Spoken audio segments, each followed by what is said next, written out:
শয়নে স্বপনে শুধু মা তোমার কথা মনে হয়। কতদিন দেখি না তোমার, ভুলে কি গেছো আমার, ভুলে কি গেছো আমার। আমার ভুবন জুড়ে শুধু দুঃখ যারা, কে আর পড়াবে আমার সুখের সীমা। আমার ভুবন জুড়ে শুধু দুঃখ যারা, কে আর পড়াবে আমার সুখের সীমারা। কপলে কে দেবে আর কাজলের টিপ, তুমি জেনে ধরায়। শয়নে স্বপনে শুধু মা তোমার কথা মনে হয়। আদর সোহাগ মাগো আর কোথা পাবো, কার চলে আমি নিজেকে জড়াবো। আদর সোহাগ মাগো আর কোথা পাবো, কার চলে আমি নিজেকে জড়াবো। কার কাছে ধরবো মিছে বায়না, তোমার মতো কেহ নাই। শয়নে স্বপনে শুধু মা তোমার কথা মনে হয়। কতদিন দেখি না তোমার, ভুলে কি গেছো আমার। মারহাবা বলেন না। ওই যে আমার চাচা কাঁদতেছে, মা যার নাই তার মতো অসহায় কেউ হতে পারে না। যারা আমি সেদিকে চাই না। আমি আপনাদেরকে আরেকটা হাদিস শরীফ শোনাই। এই জায়গা থেকে যারা বুদ্ধিমান, যারা জ্ঞানী, তারা এখান থেকে শিখে নিতে পারে। মা বাবা এত বড় নিয়ামত, তুমি মায়ের চেহারার দিকে মায়ার নজরে একটা বার তাকাও। তাকিয়ে তাকিয়ে মনে মনে চিন্তা করো, ভাই আফসোস মালিক, আমার মায়ের চেহারাটা কেমন জানি শুকিয়ে গেছে, আমার মাটা কেমন জানি কালো হয়ে গেছে, আমার মা কি হয়েছে মালিক আমি জানি না। আজকে এক বেলা বা দুই বেলা, একবার বা দুইবার, একদিন বা দুই দিন ভালো করে মা খাবার খায় না গো। এমন কথা চিন্তা করে তুমি মায়ের চেহারার দিকে তাকিয়ে তোমার মায়া লেগে গেল। আমার নবীজি জানিয়ে দিলেন, এমনি ভাবে একটা বার যদি মা জননীর ওই চেহারার দিকে তাকাবে, তোমার আমল নামায় একটা হজের সওয়াব দেওয়া হয়। রাসূলকে প্রশ্ন করা হলো, ইয়া রাসূলুল্লাহ, ইয়া হাবিবাল্লাহ, নবী গো, ও প্রাণের নবী, এমনি ভাবে যদি মায়ের দিকে 100 বার তাকানো হয়, আমার নবীজি জানিয়ে দিলেন 100 হজের সওয়াব তোমার আমল নামায়। সুবহানাল্লাহ বলবেন না? আরো জোরে বলেন না। আরে ভাই, আপনি তো হজে যেতে পারছেন না, আল্লাহ আপনাকে সেই সামর্থ্য দেয় নাই, টাকা পয়সা নাই। আপনি মা বাবার সাথে ভালো সম্পর্ক রাখেন, প্রেমের সম্পর্ক রাখেন, আপনার জান্নাত সুনিশ্চিত। কে বলেছে? রাসূল বলেছে। রাসূলের কথা সত্য না মিথ্যা? 1% যদি সন্দেহ করে ঈমান থাকবে? কথা বলেন, থাকবে? 1% সন্দেহ করলে ঈমান থাকবে না। মা বাবা কত বড় নিয়ামত, মা বাবা কত বড় মধু, এটা একটু বোঝানোর জন্য আমি ছোট্ট একটা হাদিসের অংশ বিশেষ আমি আপনাদেরকে শোনাবো। শুনবেন? বন্ধুরে আমার, হযরতে জুরাইজ নামে এক আল্লাহওয়ালা ছিলেন যুবক। হযরতে জুরাইজ মানুষ যেমনি একত্রিত হয়ে বন্ধ নামাজ পড়ে ইবাদত বন্দেগী করে, হযরতে জুরাইজ এমন ভাবে ইবাদত করতে পছন্দ করতেন না। লোকালয় থেকে অনেক দূরে চলে গেল, ওখানে গিয়ে বন্ধু তিনি কি করলেন, মাটি দিয়ে সুন্দর একটা হুজরা বানালেন, মানে ইবাদত খানা বানালেন। এটার মধ্যে তিনি আমল করে বন্ধু একা একা নির্জনে মালিকের সাথে প্রেমের দড়ি। এমন একদিন এই হযরত জুরাইজ বন্ধু নামাজরত অবস্থায় ঠিক এমন সময় তিনি কিন্তু নামাজে দাঁড়িয়ে গেছে বন্ধু। নামাজে যখন দাঁড়িয়ে গেল, নামাজে দাঁড়িয়ে যাওয়ার পরে এমন সময় মা চলে গেল। ওই মাটির হুজরার বাহির থেকে ডেকে ডেকে বলছে, বাবা, বাবা রে, আমি মা এসেছি, তোমার সাথে একটু দেখা করবো বাবা, একটুখানি দেখা দাও না। কিন্তু জুরিস তো নামাজের নিয়ত বেঁধে ফেলেছে। এবার জুরিস মনে মনে ভাবে, ও মালিক, আমি তো নামাজের নিয়ত করে ফেলেছি গো মালিক, এখন আমি কি নামাজ চালিয়ে যাব নাকি আমার মায়ের ডাকে আমি সাড়া দিব? সর্বশেষে তিনি ডিসাইড করলেন, সিদ্ধান্ত নিলেন, না না না, আমি নামাজটাই চালিয়ে যাই, মায়ের সাথে একটু পরে দেখা করবো নামাজ শেষ করে। এবার নামাজ শেষ হয়ে গেল। নামাজ শেষ করার পরে বাইরে এসে দেখে, রে আজকে মা নাই। মা সেই জায়গা থেকে প্রস্থান করে চলে গেছে। আজকে একদিন চলে গেল, আবার বন্ধু দ্বিতীয় দিন মা দুঃখিনী আবার চলে আসলো বন্ধু ছেলের সাথে দেখা করার জন্য। আজকেও ছেলেটা নামাজরত অবস্থায়, অত্যন্ত গুরুত্বপূর্ণ আলোচনা বন্ধু, হাদিস শরীফ অত্যন্ত প্রেমময়। আজকেও ছেলেটা নামাজ পড়তে চলে আসলো। ছেলেটা নামাজের নিয়ত বেঁধে ফেলেছে। মা দুঃখিনী আজকেও বাইরে থেকে ডাকে, বাবা, বাবা গো, কোথায় রে? জুরিস তোমার সাথে দেখা করতে এসেছি। আজকেও জুরিস মায়ের সাথে বন্ধু দেখা করলো না। গত দিনের মতো আজকেও তিনি নামাজ চালিয়ে গেলেন। নামাজ পড়তে পড়তে পড়তে বন্ধু শেষ করলেন। শেষ করার পরে বাইরে এসে দেখে, রে আজকেও তো মা নাই। দুই দিন এসেছে, মায়ের সাথে বন্ধু কোনো দেখা হলো না। এবার কি করলেন? মা এখান থেকে চলে গেলেন। জুরিস কিন্তু তার ইবাদতখানায় হুজরায় বসে আছে। দুই দিন, একদিন, 2 দিন চলে গেল। তৃতীয় দিন আবার মা এসেছে ছেলের সাথে দেখা করার জন্য। তৃতীয় দিন যখন আবার আসলো বন্ধু, তৃতীয় দিনও চেয়ে দেখলেন মা আজকেও তো নামাজরত অবস্থায় ছেড়ে বারবার ডাকছে, বাবা জুরিস দেখা দাও না, আমি মা এসেছি তোমার সাথে দেখা করার জন্য। কিন্তু আজকেও জুরিস নামাজ পড়তেছে, মায়ের সাথে দেখা হলো না। একদিন, 2 দিন, 3 দিন চলে গেল রে। এক ছেলেটা একে একে 3 দিন নামাজরত অবস্থায় মায়ের সাথে দেখা হলো না। তৃতীয় দিন মা অত্যন্ত দুঃখ পেলেন। একদিন আসলাম, ছেলেটার সাথে দেখা হলো না। দ্বিতীয় দিন আসলাম, দেখা হলো না। তৃতীয় দিনই আসলাম, তা দেখা হলো না। ছেলেটা বন্ধু কাঁদতে কাঁদতে কাঁদতে কাঁদতে মা এবার মনে মনে ভাবলেন, আল্লাহর কাছে দরখাস্ত করে দিলেন, আল্লাহ রাব্বুল আলামিনকে দরখাস্ত করে দিলেন, মালিক 1, 2, 3 দিন পর্যন্ত ছেলেটার সাথে দেখা করতে এসেছি, ছেলেটা তো দেখা দিল না।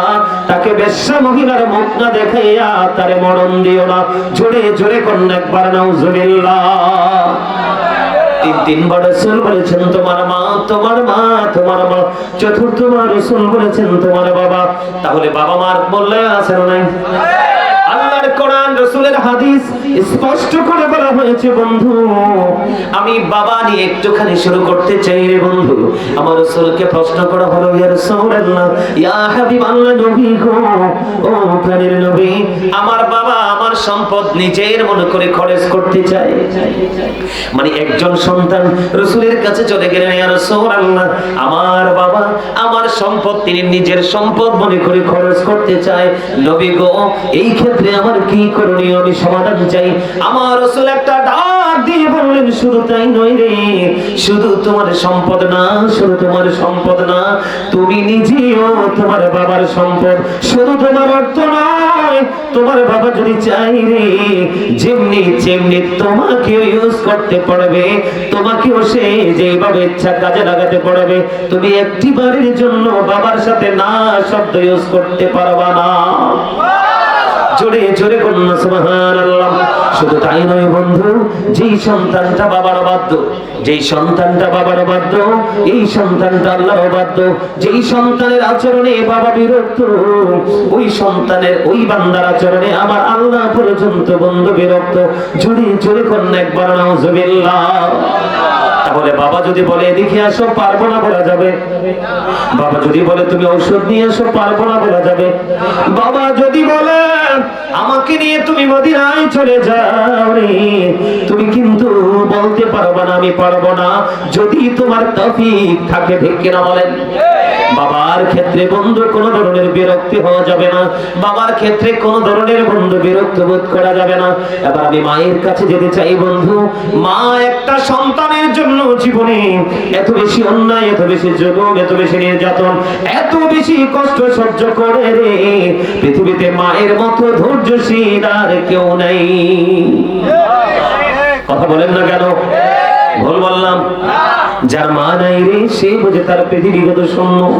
যার বাবা নাই সারাদিন তুমি রাস্তায় রাস্তায় ঘোরো, পৃথিবীর কেউ তোমাকে দেখে ঘরে নেবে না, তুমি কেমন আছো বলবে না। ও বন্ধু, এই জন্য বাবাকে ভালোবাসা ফরজ, তাদেরকে কষ্ট দিও না, তাদেরকে কষ্ট দেওয়া বন্ধু টোটালি হারাম। তুমি যদি সারা জীবন যদি তুমি নামাজ পড়ো, সারা জীবন যদি তুমি দান সাদাকা করো, সারা জীবন যদি তুমি আল্লাহর সন্তুষ্টির জন্য কাজ করে যাও, কিন্তু তোমার বাবা মার সাথে সম্পর্ক ভালো না, তুমি কখনোই আল্লাহর নিয়ামত প্রাপ্ত বান্দা হতে পারবে না। কারণ paradise of the child under the feet of the mother, মায়ের পায়ের নিচে সন্তানের জান্নাত। ইন্নাল জান্নাতা তাহতা আকদামিল উম্মাহাতিকুম। জোরে জোরে বলুন একবার আল্লাহু আকবার। মা বাবার সাথে ভালো সম্পর্ক রাখার দরকার আছে না নাই? এ রাখা কি ফরজ? কেন কথা বলেন? ফরজ। আর যদি কষ্ট দেওয়া বাধ্য হয়ে থাকি, জোরে বলেন না, এটা টোটাল হারাম। আওয়াজ দিয়ে বলেন এটা কি? আজকে থেকে এই শব্দ দুইটা মনে রাখবেন তো, নাইলে ওয়াজ দিয়া কোনো লাভ নাই।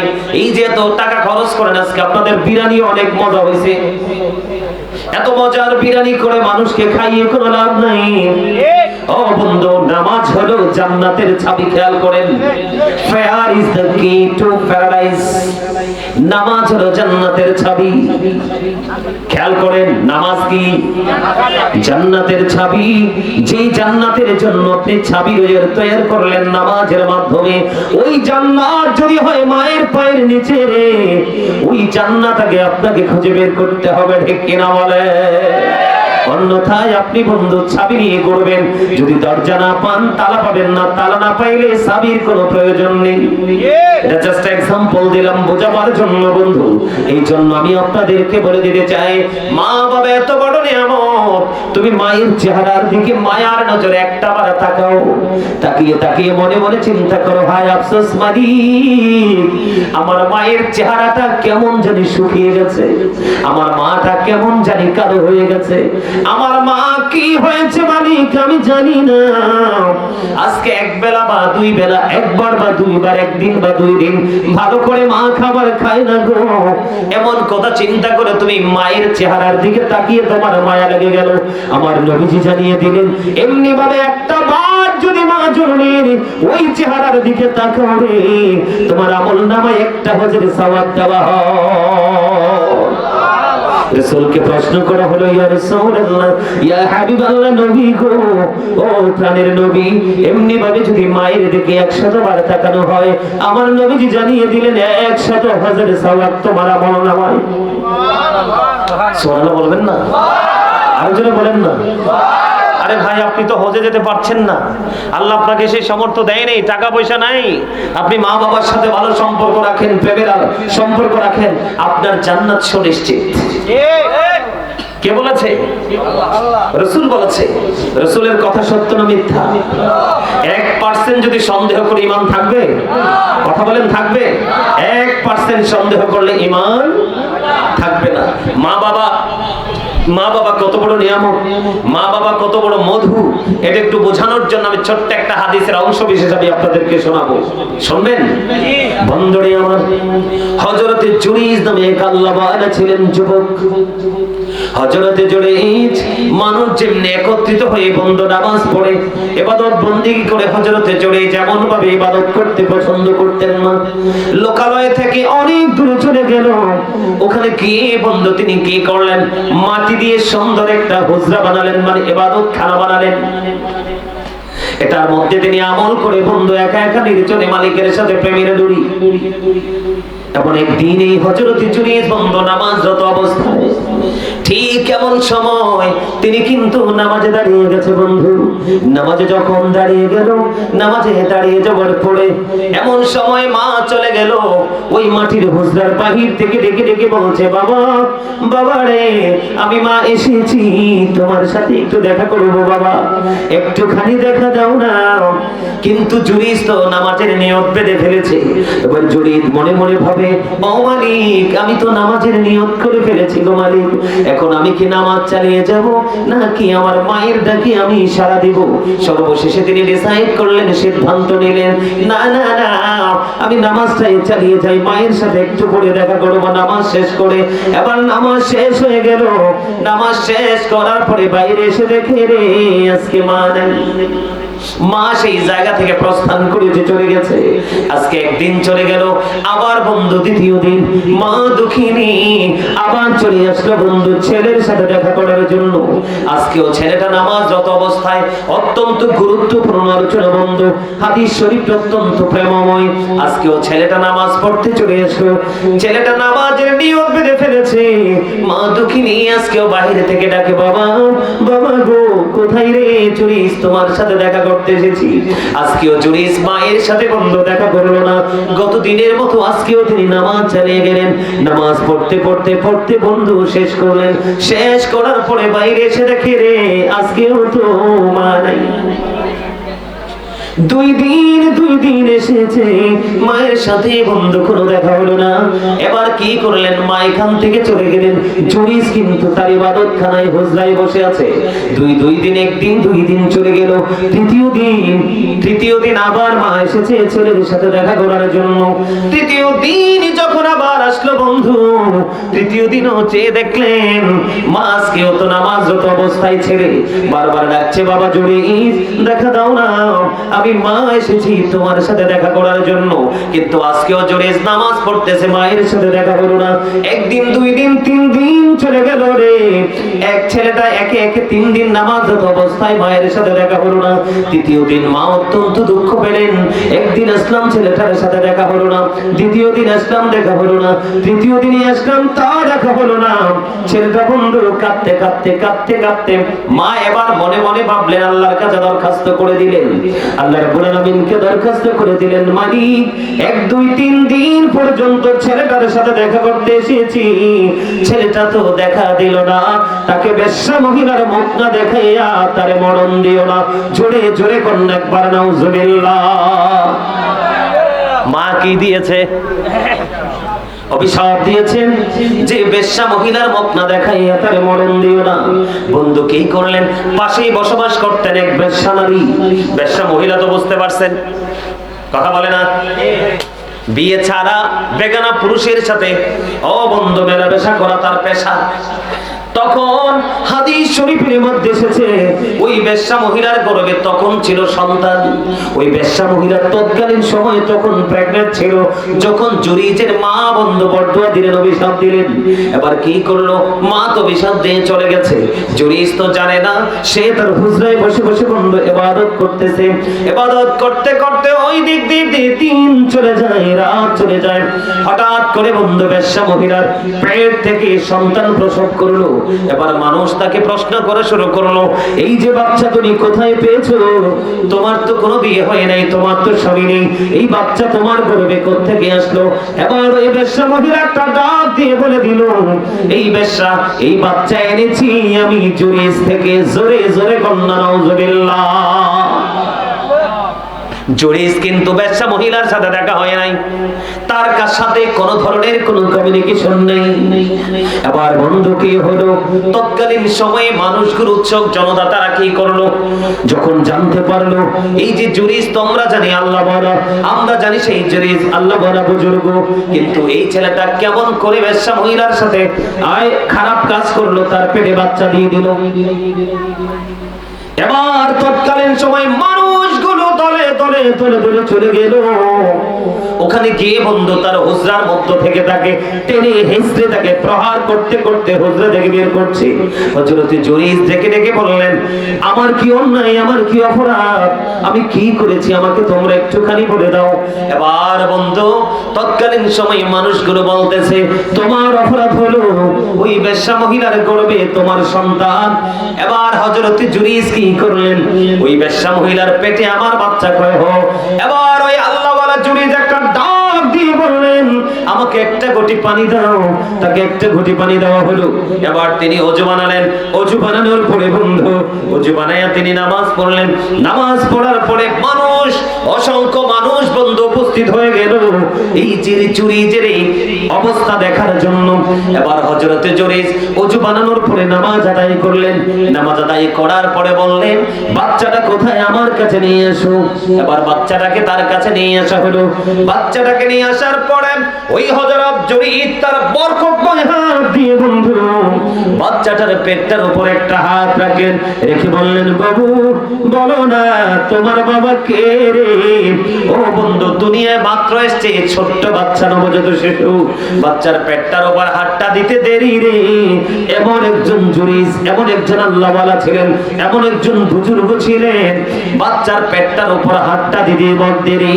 ওই বাচ্চার আল্লাহর কুদরতে বাচ্চার জবান খুলে যায়। বাচ্চাটা একটা ডাক দিয়ে বলে, ওই রাখাল আমার বাবা।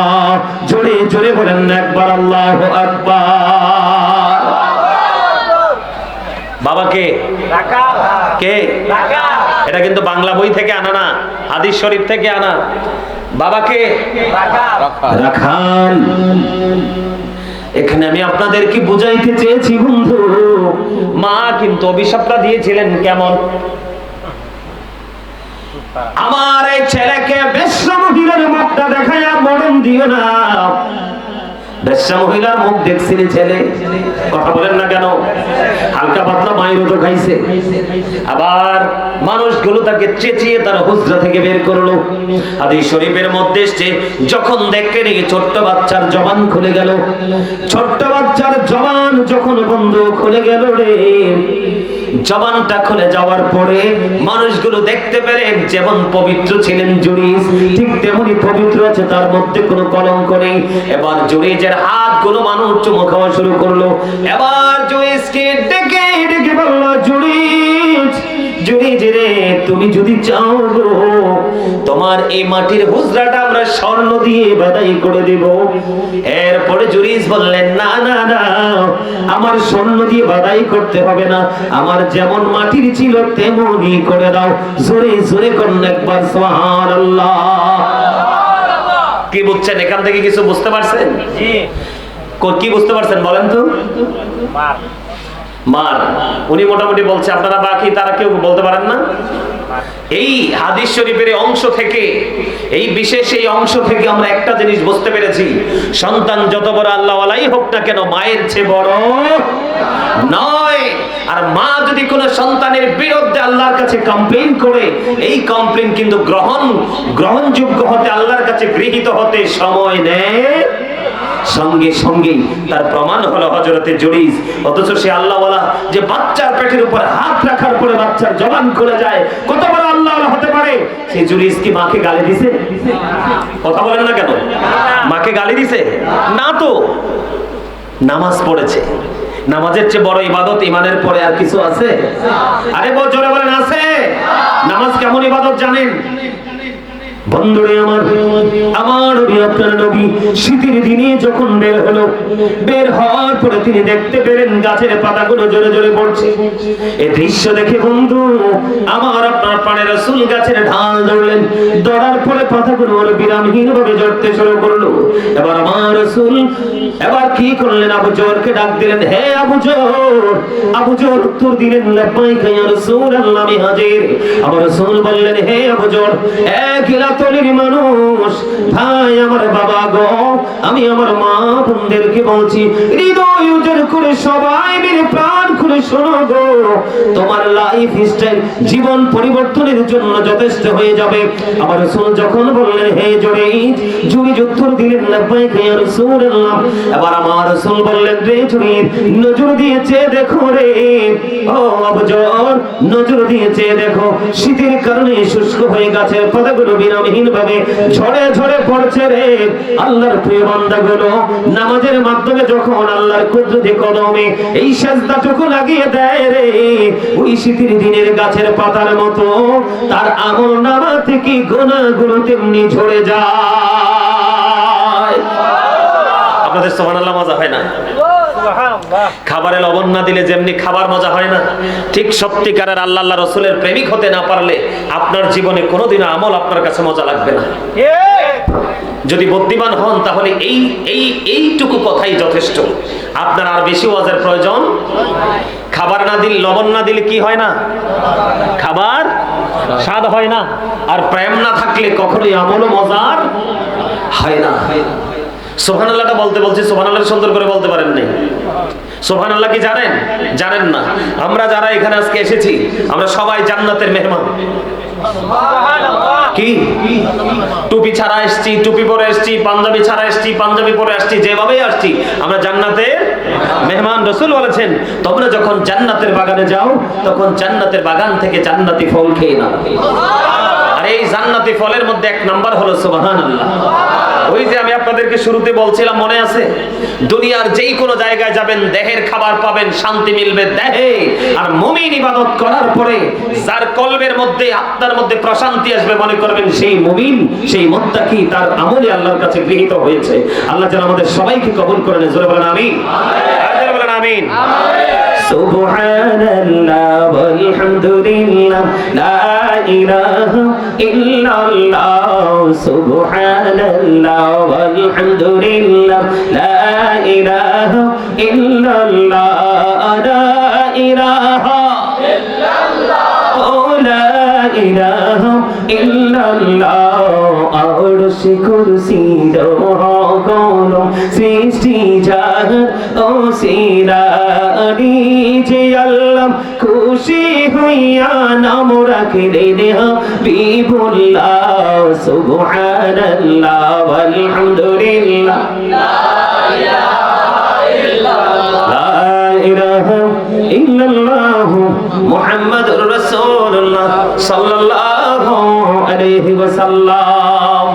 আপনারা শান্ত হয়েছেন কিন্তু অ্যাক্টিভ হতে পারেন নাই। আপনারা এতক্ষণ এলোমেলো ছিলেন, এখন ডিসিপ্লিনের মধ্যে এসেছেন, কিন্তু মানসিকতাটাকে কি করতে পারেন নাই। যেভাবে উন্মুক্ত করার, প্রসারিত করার যেই চিন্তা, এটা এখনো আসে নাই সবার মধ্যে। কিছু কিছু লোকের মধ্যে 100% আসছে। আল্লাহ আমাদের সবাইকে কবুল করে দিক, সকলে বলুন আমিন। আমার আলোচনার কাজই হলো এই যে নেগেটিভ সাইড থেকে একটা দিলাম, কয়টা? আরেকটা হাদিস দিব পজিটিভ সাইড থেকে, তারপর আমি এই বিষয় থেকে বের হয়ে যাব, কারণ সময় একেবারে কম। বন্ধুরি আমার দিকে তাকান। ওই ছেলেটা নামাজ পড়লো, কি করলো? মাকে গালি দেয় নাই, বকা দেয় নাই। মা বললো বেশ্যা মহিলার মুখটা দেখাইয়া মরণ দিও না। ও বন্ধু, বেশ্যা মহিলার মুখ দেখাইতে হলো, যদিও সে আল্লাহ ওয়ালা বুজুর্গ। বাচ্চাকে টাচ করতে দেরি, বাচ্চার জবান খুলতে দেরি হয় না, এত বুজুর্গ ছিল আল্লাহর ওলি, তারপরেও কলঙ্ক মুক্ত হতে পারে নাই। মা দিয়েছে হৃদয় থেকে অভিশাপ, ঠিক কিনা বলেন? আমরা কি অভিশপ্ত হতে চাই? না না না। ও বন্ধু, আমরা প্রেমময় হতে চাই, চাই কি চাই না? সবাই বলেন আমরা কি হতে চাই? প্রেমময় হতে চাই বন্ধু। কেমন প্রেমময় বলেন? শয়নে স্বপনে শুধু মা তোমার কথা মনে হয়, কতদিন দেখি না তোমার, ভুলে কি গেছো আমার, ভুলে কি গেছো আমার। আমার ভুবন জুড়ে শুধু দুঃখ যারা, কে আর পড়াবে আমার সুখের সীমা। আমার ভুবন জুড়ে শুধু দুঃখ জ্বালা, কে আর পরাবে আমার সুখের সীমালা। কপালে কে দেবে আর কাজলের টিপ, তুমি জেনে ধরায় শয়নে শোভনে শুধু মা তোমার কথা মনে হয়। আদর সোহাগ মাগো আর কোথা পাবো, কার চলে আমি নিজেকে জড়াবো। আদর সোহাগ মাগো আর কোথা পাবো, কার চলে আমি নিজেকে জড়াবো। কার কাছে ধরবো মিছে বায়না, তোমার মতো কেহ নাই শয়নে শোভনে শুধু মা তোমার কথা মনে হয়। কতদিন দেখি না তোমার, ভুলে কি গেছো আমার। মারহাবা বলেন না। ওই যে আমার চাচা কাঁদতেছে, মা যার নাই তার মতো অসহায় কেউ হতে পারে না। যারা আমি সেদিকে যাই না, আমি আপনাদেরকে আরেকটা হাদিস শরীফ শোনাই। এই জায়গা থেকে যারা বুদ্ধিমান, যারা জ্ঞানী, তারা এখান থেকে শিখে নিতে পারবে। তিনজন লোক সফরে বের হলো। বনে ইসরাইলের কয়জন? তিনজন লোক সফরে বন্ধ বের হয়ে গেল। সফর করতে করতে করতে করতে বন্ধ সন্ধ্যা ডানা মেলে দিল। এবার তারা পাহাড়ের গুহার মধ্যে প্রবেশ করলো। পাহাড়ের গুহার মধ্যে যখন প্রবেশ করলো, প্রবেশ করার পরে বন্ধু এবার হঠাৎ করে আচমকা এক বিশাল বড় এক পাথর পাহাড় থেকে ধসে পড়ে তাদের প্রবেশ পথ পুরোটা বন্ধ করে দেয়। তারা তো আশ্চর্য হয়ে গেল, আমরা তিনজন এই গুহার মধ্যে ঢুকে গেলাম, এত বিপজ্জনক জায়গায়। হাদিস শরীফের মধ্যে এসেছে বন্ধু, এতে এত বড় পাথর ছিল রে, ওই পাথর পৃথিবীর কোনো মানুষের পক্ষে সরানো সম্ভব ছিল না। বন্ধুরে আমার, ওই তিনজন গুহার ভিতরের মধ্যে প্রবেশ করলো। পৃথিবীর কোনো মানুষ তো তাদের বিপদের খবরও জানে না। এক নয়, দুই নয়, তিনজন।